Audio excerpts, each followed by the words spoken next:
Assalamu alaikum. Welcome back to another episode of Quran in English. My name is Ahmed, and I'm happy to take you through the third section of Surah Al-Hajj, the chapter of the pilgrimage. We had an interesting, difficult chapter last time because it was talking about a lot of the specifics of what happens around Hajj, and it's very beautiful and very fantastic. But before we get into the section, I must always explain that I'm not a Quranic scholar, nor am I an Arabic linguist. I've not studied the Arabic language beyond school, nor have I studied the Quran. In fact, this is my first read-through for a lot of the Quran, and I'm sharing my education journey with you. And I always ask, if you have a different perspective, please feel free to let me know, because I'm learning from you as much as I hope that you learn as well along with me. And there's a comment that I kind of wanted to highlight, which is kind of interesting. The Quran did not say that wear bracelets, silk, and pearls in this world. This is in reference to last week's episode, because we said in heaven you'll be wearing pearls, silks, and bracelets. But it said that in heaven we were, and that in heaven we will also drink wine.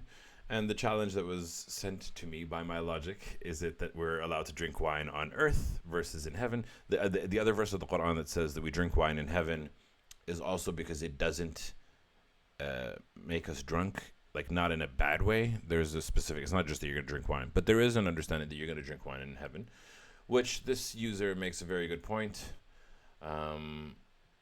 She makes I believe it's a female user. She makes a very good point, saying that, you know, what you can do in heaven isn't necessarily what you can do on the earth. And I was making that comment of, so it's strange that we kind of can't wear those stuff on earth, but we can wear them in heaven. Now, whether or not you can drink or whether or not you can wear that stuff on earth, I'm not going to enter into those discussions, but I am going to appreciate her comment, and I agree with her, saying that not everything that you can do in heaven you can do on earth, and vice versa. Though I think everything you can do on earth you can do in heaven, so it's not vice versa. But yeah, it's a fair point. But that's exactly the spirit of this channel. The spirit of this channel is discussion. The spirit of this channel is learning from each other. And I learn from my viewers just as much as I'm hoping to share a perspective on the Quran, which I appreciate and I thank you. And I welcome everyone to drop a comment as well. The more that we learn from each other, the better that we can get at this. Cool. That's all the intro that we need. Let's get back into it. أعوذ بالله من الشيطان الرجيم. بسم الله الرحمن الرحيم. And off we go. إن الله يدافع عن الذين آمنوا إن الله لا يحب كل خوان كفور. Now we're going to get into a couple of verses, and there's a couple of things that come into mind, but we'll get to them as we get to it. But first it starts with saying, indeed God defends those who believe. And indeed, God does not like or does not love every treacherous, ungrateful. Okay, every treacherous, ungrateful. Here, the word is khawanin. Here they translate it to deceitful. Deceit isn't appropriate. Treacherous is more appropriate. Khawan is like someone who betrays you, someone who stabs you in the back. So treacherous is more accurate, and kafur, someone who's ungrateful and who will stab you in the back. And this is kind of setting the light and the scene for the next couple of verses. We're talking about who does God defend? Can they defend themselves? How does religion survive over the years? How do we move forward? أذن للذين يقاتلون بأنهم ظلموا وإن الله على نصرهم لقدير. Hi Mohab, welcome to the channel. Nice to have you here. Always, as usual, love you. Fantastic to see you here. Here it says, permission was given to those who are being fought because they were wronged. And indeed, God is for their victory surely capable. Permission is given to fight back for those who have been wronged. Now here they give you a bit of a back context to this verse. For over 13 years, Muslims had not been allowed to fight back against the brutality of the Meccan pagans, leading to the emigration of the Prophet and many of his companions from Mecca to Medina. As a result, the hostilities continued, and this verse was later revealed, allowing Muslims to fight back in self-defense. Here for support, gonna lurk while you watch. Thanks, buddy. I appreciate you. Thanks for watching. Thanks for increasing the viewership.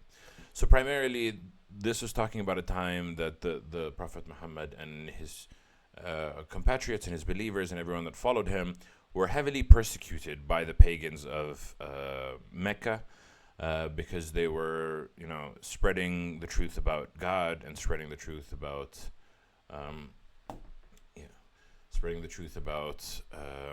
there being one God and that you shouldn't worship the idols. And, they weren't forcing anyone else to believe, but they were gaining movement and gaining power. And the locals did not like them. The locals that did not believe did not like them, and they thought they were attacking them. And for a long time, the Muslims were not allowed to fight back. But here it says permission given to those who are being fought because they were wronged.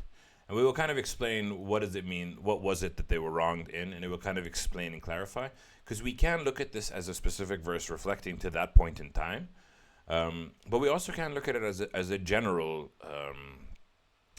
perspective. But let's get into the verses before we get into any conclusions. Here now it describes those people that have been wronged. الذين أخرجوا من ديارهم بغير حق إلا أن يقولوا ربنا الله ولولا دفع الله الناس بعضهم ببعض لهدمت صوامع وبيع وصلوات ومساجد يذكر فيها اسم الله كثيرا ولينصرن الله من ينصره إن الله لقوي عزيز. Alright, so it goes into explaining specifically they're the ones who have been evicted from their homes unjustly without any right, except because they said, our God, our Lord is God. And this is very specifically talking about those who have been evicted out of their homes for their belief in God. Which is not a common occurrence that you see in the world today. Not generally are people kicked out of these places, but again, I don't want to speak to my ignorance. I don't know every part of the world. There might be parts of the world that this still exists, that someone's saying that I believe in only God, and then they're persecuted by the people around them. I'm not going to speak for the rest of the world, but it's just not a common occurrence in the parts of the world where I'm from, because obviously Christianity, Judaism, and Islam are quite well spread around the world, and all of them pray to God. And it says, and if not,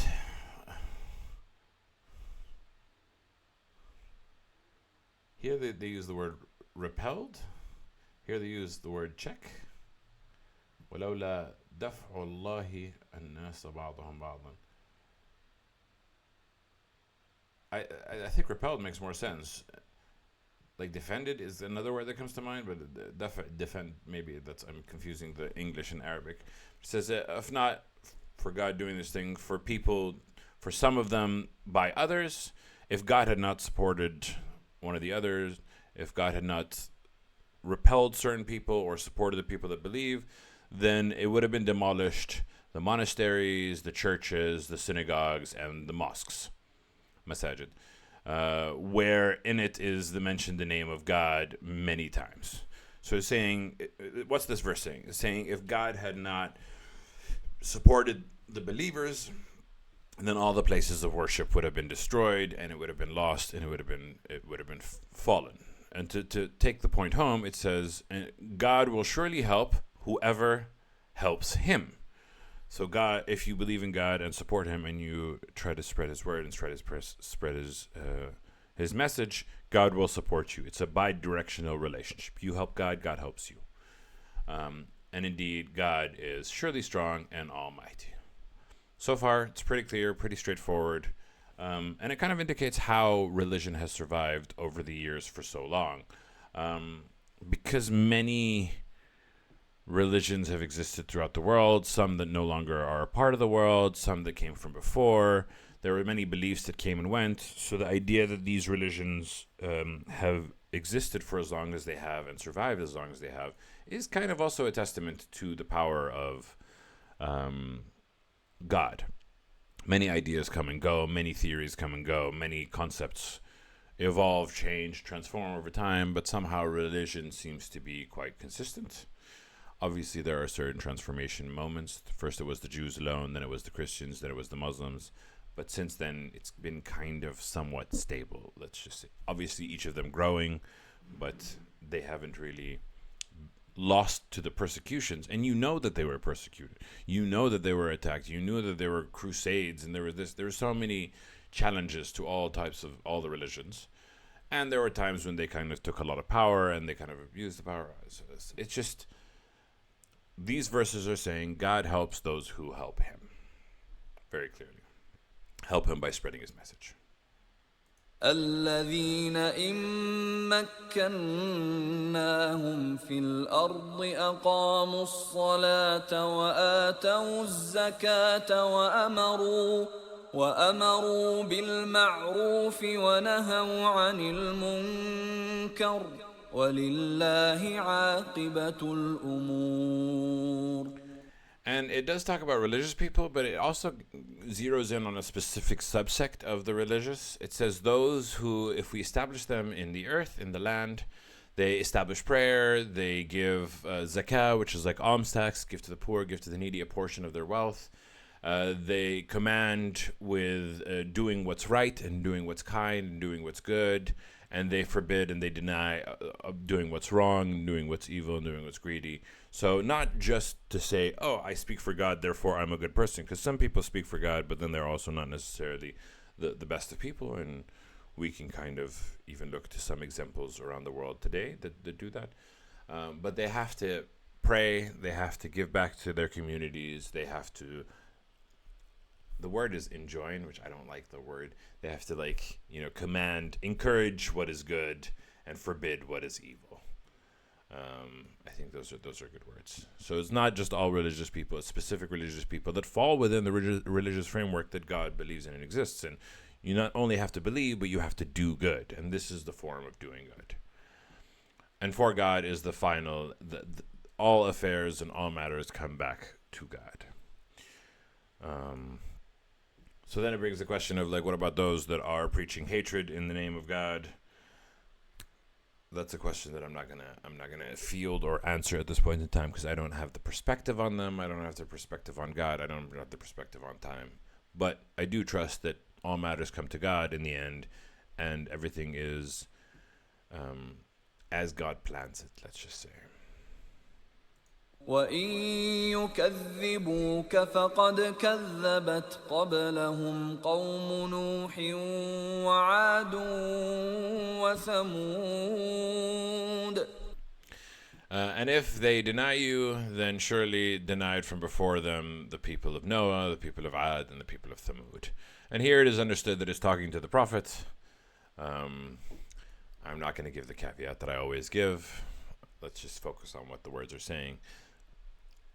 It's to be understood that this is talking about the prophet, and let's just keep it at that for now.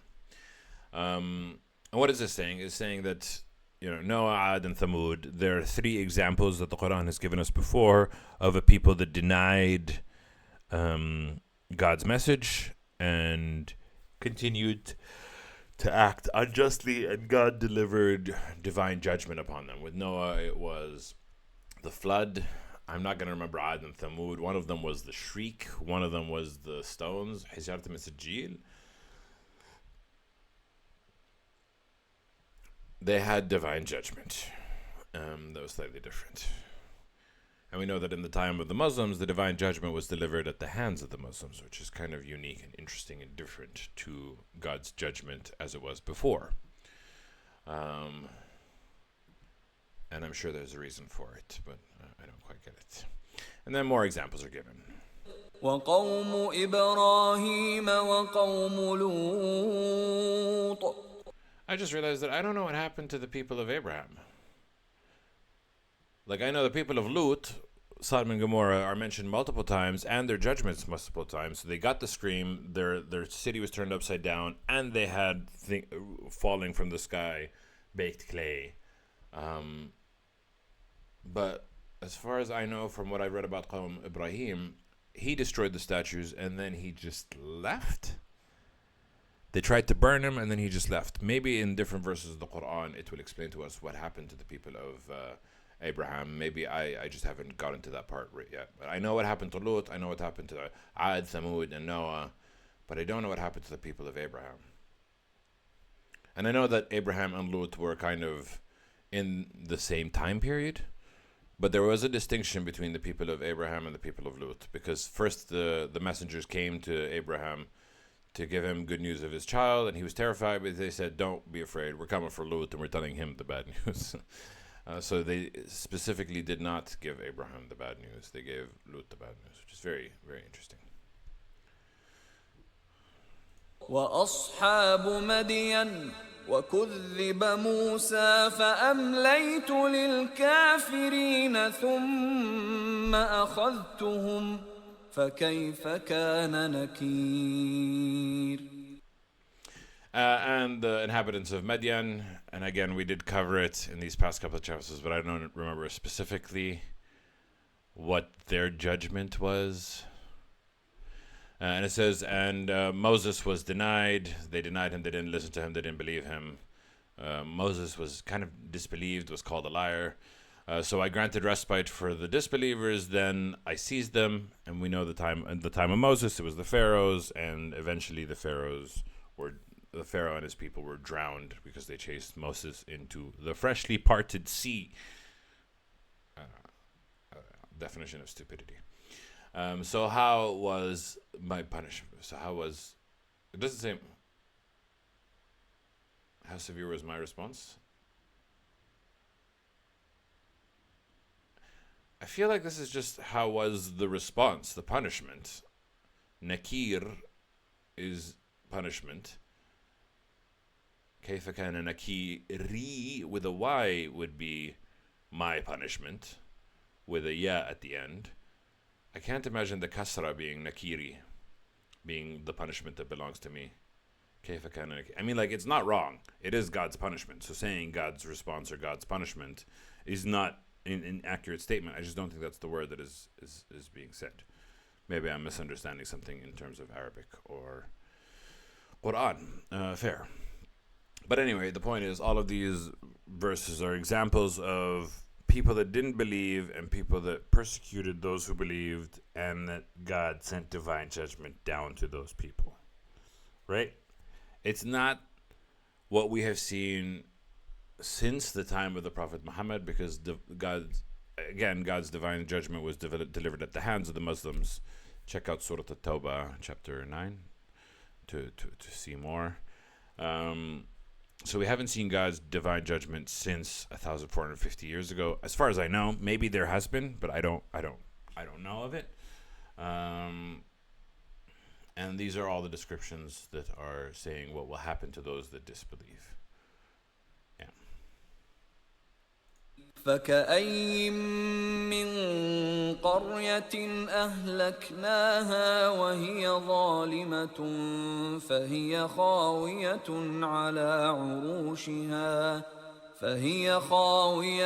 على عروشها وبئر معطلة وقصر مشيد. Yeah, so here's kind of the point. So how many of villages or towns did we destroy while they were doing wrong? So they fell upon their its roofs. Ala urushiha. I want to say it's like on its foundations, but anyway, it fell, leaving them in total ruin, being destroyed.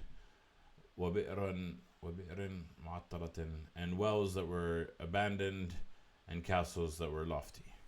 And I feel like this is kind of like a description of a specific time, of a specific era, where you could kind of go around and see all these destructions. But you could also kind of still see those in certain places. You can still see a lot of the ruins that kind of exist. I am not a geography buff. I don't necessarily know where there are ruins, where things are interesting, that we can kind of see these type of things. But the understanding is that these things were all around and people could kind of see them. And again, the concept is God versus the disbelievers. Should God want to do that, he can.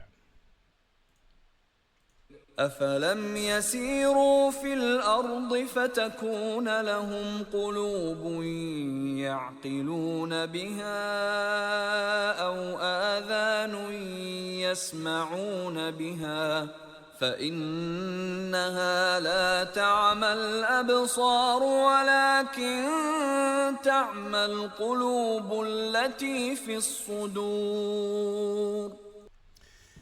So, yeah, the point of it is that have they not traveled through the earth, for the land? So it will be for them their hearts using reason with it, so their hearts can feel and understand what God is saying at this point in time, or their ears can hear with it. And then it clarifies, it says, for indeed it is not the eyes that are blinded, but it is the heart that is blinded. That is in the chest, the breast. And here it's kind of indicating that, again, the word is to use reason, and it's connecting to heart. The Quran says seeing with the heart, reasoning with the heart. There is an understanding of the sense of heart being the key component of belief. And again, I tie this into belief versus thought. Belief versus think or know. Heart, as the Quran describes it, has its own sense, and there is a sense to the heart that we don't fully understand. Now, this is something that I would love for science to kind of take into consideration, to be able to test and evaluate how a heart affects a person's ability to understand, to perceive, to think. And it's very fascinating to me, because I do think that the key to all of what we're doing here is, what do you believe? The whole reason why I'm reading the Quran and trying to learn and trying to study and trying to understand is because I want to see what my heart understands to be true. And I think that's kind of the key. It's not saying your sights and your vision, but it also says, or the ears can hear with it, which is also like, why would you travel through the earth so that your ears can hear the ruins of what is past? Is it because people tell you about what is happening? It's just a very interesting expression. So it'll be for them hearts that they reason with it, or ears that they hear with it.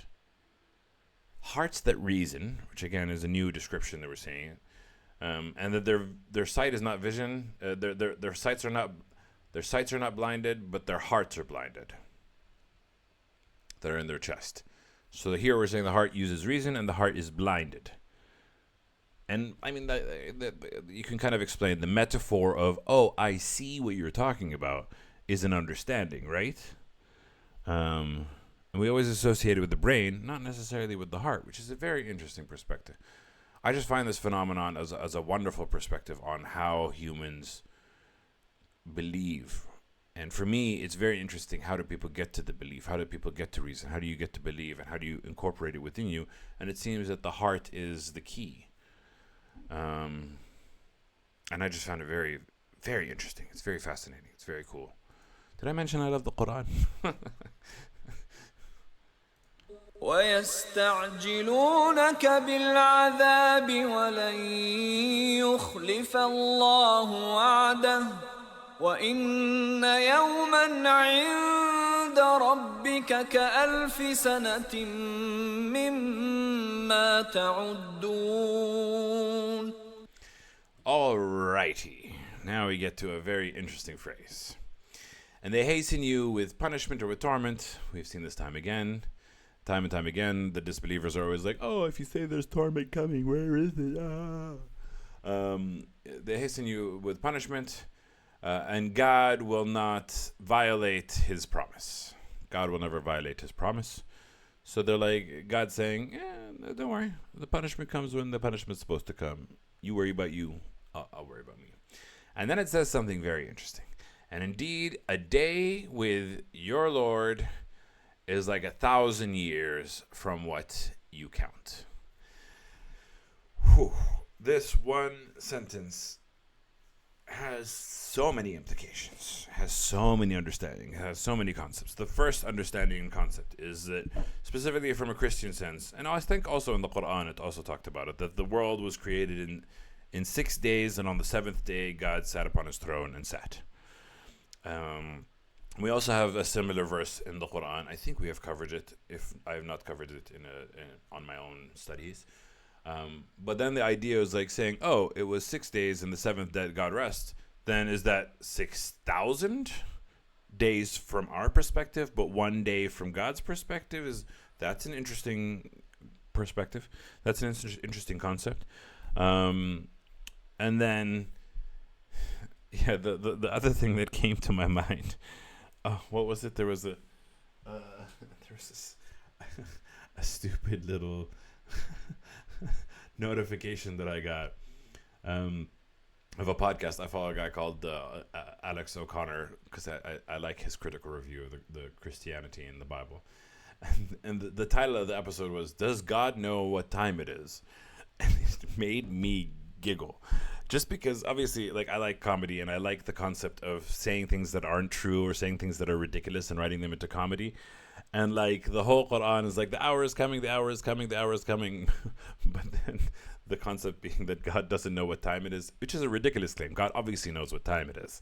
But the joke is, if God doesn't know what time it is, he'll keep saying the hour is coming, but he doesn't have the perspective. But the reason why I bring it up now is because what this verse is saying is there's a difference in time, in perspective, from God's point of view to our point of view. Time is not the same for us as it is for God, and there is a difference between the two.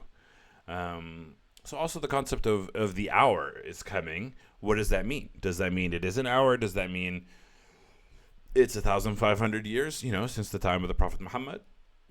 What does that mean? There are so many ways to think about what a day with your Lord is like 1,000 years of what you count. Yeah, so it's there's just so many implications for this, but primarily let's just take it as simple as possible. Time does not pass for God the way that it passes for us. And if God can do 6,000 years worth of things in 1 day, it's mind blowing to think about. It's just a very powerful statement. It's a very intense and strange way to think about life. Yeah. وكأي من قرية أمليت لها وهي ظالمة ثم أخذتها وإلي المصير. And it says, and how many from a village or township that I gave respite for it while it was doing wrong, and then I seized it to me and to the final destination. وَإِلَيَّ الْمَصِيرُ, and to me is the final destination. Again, describing the main point of these verses that we're talking about, God's judgment being delivered when it's supposed to, and just because a wrongdoing community is given time does not necessarily mean they're not gonna get theirs. قل يا أيها الناس إنما أنا لكم نذير مبين. Again, it says, Say, O mankind, indeed I am for you a warner that is clear. Our understanding is that it's the Prophet, but there might be more to it. We've talked about it many times on this channel. فالذين آمنوا وعملوا الصالحات لهم مغفرة ورزق كريم. And those who believed and do good deeds, not important to just believe, but also important to do good deeds, for them is forgiveness and a provision that's noble. And it doesn't say whether it's in this life or in the afterlife, but one way or another, you're going to get your reward, is the promise from God. والذين سعوا في آياتنا معاجزين أولئك أصحاب الجحيم.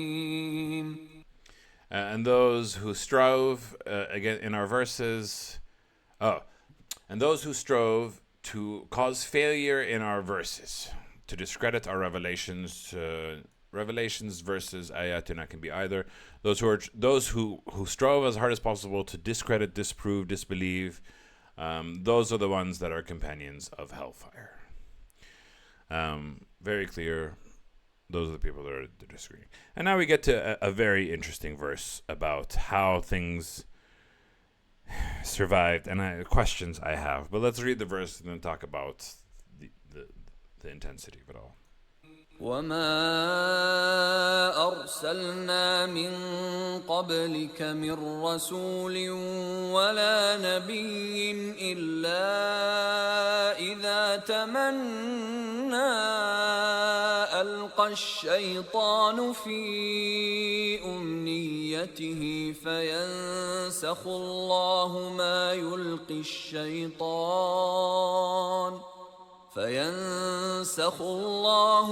يلقي الشيطان ثم يحكم الله آياته والله عليم حكيم. All right, there's a lot to discuss in this verse, but first let's see what it says. And we have not sent from before you from any messenger or any prophet, except when he said his piece, when he said that, there's one God, worship only him. The devil threw in his recitation. So here, what is it saying? So whenever the prophet or the messenger of that time spoke about God, the devil tried to twist. So it said through in his recitation, kind of like took his words, tried to twist it, took his words, tried to reflect it, took his words, try to make others believe something other than what is being said by the messenger or by the prophet. And then it says, but God apologized. We'll get into the whole explanation. But God abolishes or removes or erases what the devil throws, the suspicion that the devil throws, the confusion that the devil throws. God is actively undoing what the devil's doing. And then God establishes or judges or establishes his verses. So here it's saying that messengers or prophets recite what God is revealing to them. The devil tries to screw with it. God stops the devil, and God establishes his own verses and his own revelations. And God is all-knowing and all-wise. Okay. All right. Lots of things to think about. First and foremost is disagreements between the religions, Judaism, Christianity, and Islam. Because the understanding here and the promise here is that if you're preaching for God and the devil is trying to twist, God's preaching and God's words, which as a lot of the Muslims believe that Christians are confused because they have twisted the words of Jesus, which I still believe that there's a bit of confusion there. But what the Quran is saying, whenever we had not sent from before you any messenger or prophet, except that when they recited, the devil recited in his wishes, but God abolishes what he throws into their recitation, and then he establishes his verses. So the Quran is saying that whenever there was a prophet or a messenger, and Jesus was a prophet of God, so whenever he preached, the devil tried to twist his words, but here it's saying that God would eliminate Satan's influence, and then he would establish his revelations, which you're like, then is what we have from Christianity as a result of that? And I don't think so. And I'll tell you why in a second, because I just thought about it. Because a lot of Christianity is based off of Paul's words, not Jesus's words. Paul, who originally was Saul of Tarsus, claimed to have a vision about Jesus 70 years. He never met Jesus. He just claimed to have a vision of Jesus, and he establishes a lot of Christianity based off of this vision. He inserts himself as this person. As far as I know, his name has not come up in the Quran. He was not a prophet. Obviously, this is a very controversial statement, especially if you're a Christian. But I believe that the true form of Christianity is following Jesus and what Jesus preached. The untrue form of Christianity is following what the false prophets were doing, which primarily Paul, Saul of Tarsus. There's also a little bit of confusion in John, but I don't know where that confusion comes from. John, for instance, in the Bible was one of Jesus' 12 disciples. So he did meet Jesus and he did learn directly from Jesus. So I appreciate John more than I appreciate Paul, because who the hell is Paul? All of this to say is that what this verse is saying, that the messengers and the prophets, when they speak, God actively undoes the Satan's influence upon what they're trying to twist from their words and sayings. But that does not mean that people after the messengers and prophets can't come and create twisting verses. And a lot of Christianity is based off of Paul, which is like, he never met Jesus. Like, why is he spreading Jesus' religion? Anyway, I don't really want to make this into a critique of Christianity. We'll get into that when I start studying Christian scripture. If I start studying Christian scripture, I don't know what I'll study after I'm done with the Quran. But it's a very interesting perspective and a very interesting verse. I thought it was going to be harder for me to explain, because I was like, how do I explain Christianity if God is eliminating Satan's influence? And then I realized Saul was neither a messenger nor a prophet. Jesus was a messenger and a prophet. And when Jesus was alive and what Jesus was saying, God was protecting him and establishing him. But that doesn't mean that those that came after him was the same. And that's also, like, it brings me back to the concept of why the Quran is so important. Because then, like, for me, I think, how on earth have religions survived without the Quran? Like, the Quran is the literal word of God. How did the other religions survive? We need to have this specific verse, because, like, just going based off of what people said is just exhausting and tiring and confusing. But essentially, these verses are saying that God is enacting in a way to kind of preserve his, like, those that strive to speak on God's behalf. God is also assisting them in delivering his message as well. And while we have the advantage of the Quran, the Christians and Jews also have the advantage of, if you're really genuinely trying to preach for God, God will generally protect and serve you. And there seems to be a symbiotic relationship between the two. It's just very interesting. It's a lot of food for thought, ليجعل ما يلقي الشيطان فتنة للذين في قلوبهم مرض والقاسية قلوبهم وإن الظالمين لفي شقاق بعيد. And then there was part 2 of this, which when I was first struggling with the verses, this part 2 kind of made me understand it a bit better. And it says, ليجعل, so that he may make what the devil throws.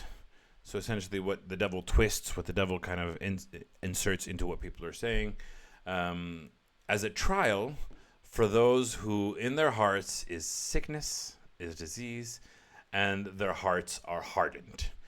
And a lot of the hate that is preached in the name of God today is due to sick hearts and hardened hearts. The truly devout and the truly humble and the truly believers of Christianity, Islam, and Judaism understand that we all need God's mercy, that they should not judge. Nobody should judge. Only God should judge, and you should do your best to be the best version of yourself and not be arrogant. Because the Quran, if you read it, a million times it tells you don't be arrogant, don't be prideful, be humble. And only those with sickness and hard hearts spread hate and judge others and tell them, you're not good, this is bad, you're going to hell. Like, who puts you on this earth as an authority to say any of this? Have you listened to what God is saying? God's saying be humble and focus on yourself in the sense of, like, be worried about the mercy that you need, because we all need God's mercy. We are all flawed humans. We all need support. And anyone that goes around telling someone that you are terrible, you are wrong, or you are an issue has a hard heart and is sick. Focus on yourself Focus on the mercy that you need. We all need mercy. We all need to pray. We all need God to guide us. And as long as we're all trying our best, then I'm sure the right things will resolve themselves the way that they're supposed to.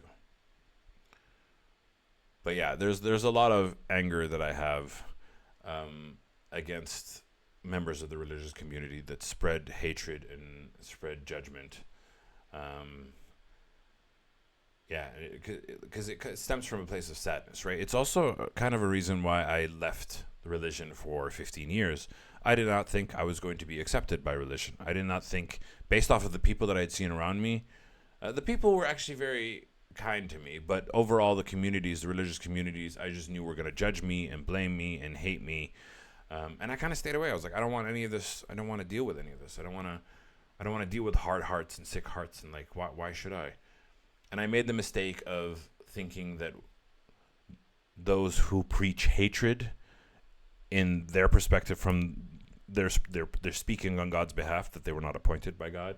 I mistook them for what God meant and what God is. And God is mercy, and God is forgiveness, and God is grace. And then it ends by saying, and indeed, the wrongdoers are surely in shiqaqun ba'id, schism that's far. It's kind of like they're far away from the truth. They're totally engrossed in opposition. They're confused. They're lost. This is a particularly sensitive spot for me. But it does bring up a good point, that even the things that Satan twists, because there are things in religion that are twisted by Satan, things that sow hatred, things that sow judgment, things that sow confusion, anger, disgrace, violence. There are so many things that people do within the name of religion that are not good, and those are kind of tests. That's their trials for those specifically who are susceptible to this. And then you get into the question of why is it so difficult? Well, life is a difficult test, and you can't take, just because something claims to be religious, something claims to speak for God, that doesn't necessarily mean that they're true. That doesn't necessarily mean that they're good. And you should also take that with me, right? I'm not in no way, shape, or form claiming that I'm always right. I can definitely be wrong, and I have been wrong, and I will be wrong, and I'm sure there's going to be many times that I'm wrong. But it's important to use your own judgment and use your heart as a mechanism for understanding. That's what we've learned from the verses today, that your heart can understand, and your heart knows when you see something that's wrong. And I don't mean you see someone behaving in a way that you think is against God's will. No, when you see somebody judging and attacking and hurting somebody who's not hurting nobody else, then my heart at least looks at them and goes, why are you being aggressive and abusive to somebody? You may not agree with their lifestyle. You may not know what they believe in and what they do, but that does not give you the right to treat them the way that you do. Sorry, this is a very sore spot, and I have a lot of energy about this specific concept. Use your hearts your hearts are also a test for if you fall for Satan's influence or not. Generally, don't be arrogant, be humble. Everybody needs mercy. Be kind, and you'll be fine. Whew. وليعلم الذين أوتوا العلم أنه الحق من ربك فيؤمنوا به فتخبت له قلوبهم وإن الله لهادي الذين آمنوا إلى صراط مستقيم. And in the end, so they may know those who have been given the knowledge that it is truth. And again, it's saying that this is a test, and this is use your hearts as a way to understand, so that you may know that this is the truth from your Lord. If you truly open your heart, you can hear that this is the truth from God. So let them believe in it, and let their hearts may humbly, fully submit to Him, their hearts. Again, keep an open heart, keep humble, keep open, keep trying to learn as much as you can, keep trying to say that, I want to see what best I can. And that's how you get to the revelation, that's how you get to the truth. And indeed, God will guide those that believe towards the path that is straight. And therein also lies the lesson. Everyone's path to God may be different than yours, and some might take a little bit of a longer route. It took me a long time to get to the path of God. Does that mean that you should go back to me from 15 years ago and be angry at me and aggressive at me and tell me I'm going to hell? No, that's wrong, and that's not understanding how guidance works, and that's not understanding how these things happen. So everyone should just focus on, if you believe, keep praying for the correct path, and you will find your best path to it. You don't know what anybody else's path is. God knows. So don't push your judgment onto others. ولا يزال الذين كفروا في مرية منه حتى تأتيهم الساعة بغتة أو يأتيهم عذاب يوم عقيم. And no doubt, ولا يزال, and they will not cease, those that disbelieve, to be in doubt from it until it comes to them the hour, suddenly, or it comes to them the punishment of a day that is barren. Day that is barren is Judgment Day. The hour suddenly, again, we've talked about the hour quite a lot. Here it's saying the hour or Judgment Day. So it's not talking about Judgment Day being the hour, but the hour being the hour of the divine punishment that can get delivered to them, for example, or the hour of their death. The hour is a bit more of a multi-purpose term that can refer to multiple things. The hour suddenly. And again, the hour by the surprise. Generally, I get the feeling of divine punishment. I get the feeling of Ad, Thamud, Noah. But it could be more than just that. I didn't like this footnote, did I? Oh yeah, the day of judgment is described as aqim, barren, because it will terminate all forms of life on earth, and no new day will be born. Which kind of brings into question of what does it mean that the earth will be replaced with another earth, but let's get into those verses when we get into those verses. I think we have 2 more verses? No? 3 more verses? 4 more verses. Sorry.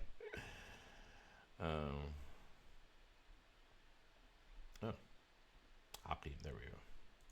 الملك يومئذ لله يحكم بينهم فالذين آمنوا وعملوا الصالحات في جنات النعيم.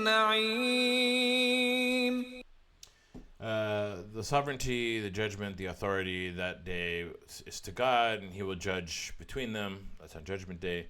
So those who believe and did good deeds, then for them are the gardens of delight, the gardens of bliss. This is nothing new. والذين كفروا وكذبوا بآياتنا فأولئك لهم عذاب مهين. And on Judgment Day, the good get heaven and bliss, and those that disbelieved and denied our signs, and for them is a torment that is humiliating. Repetition is kind of key to the Quran, because ideally you can take any one of these episodes that I'm talking about, and you have all of these elements kind of available to you, so you kind of see it. Any one of these sections stands alone as its own, and that's the beauty of the Quran. But for anyone who's been following the series in the beginning, these are a lot of topics and a lot of themes that we have seen time and time again. والذين هاجروا في سبيل الله ثم قتلوا أو ماتوا ليرزقنهم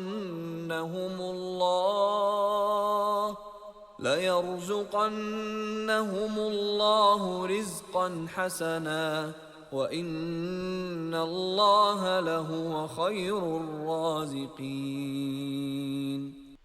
And it talks about those that immigrated in the way of God, as in they immigrated, they traveled to spread the word of God, or because they were persecuted because they believed in God, or specifically their mission was to share God or to leave to survive God.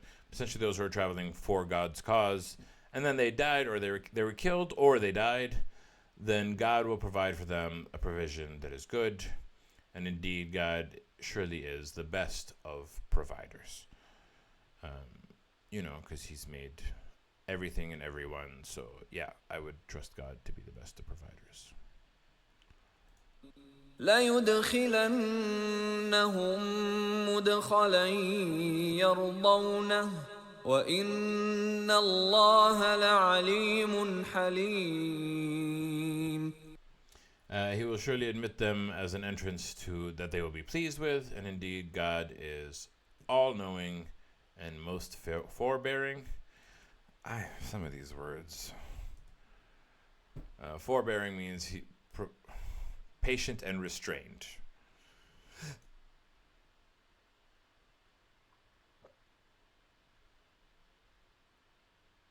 Refrain from doing something. Okay, my brain is not working. But yeah, interesting perspectives. Yeah, a little bit of intense emotion for me today. I don't know what overcame me over the second half of this session. But yeah, I'm still happy to be learning about the Quran. I think it's beautiful. I think it's amazing. I think it's fantastic. And I thank you for watching me to the end of today's episode. As always, I end with Sadaqallahu al-Ali al-Azim. And I will catch you tomorrow. مع السلامة. Bye bye.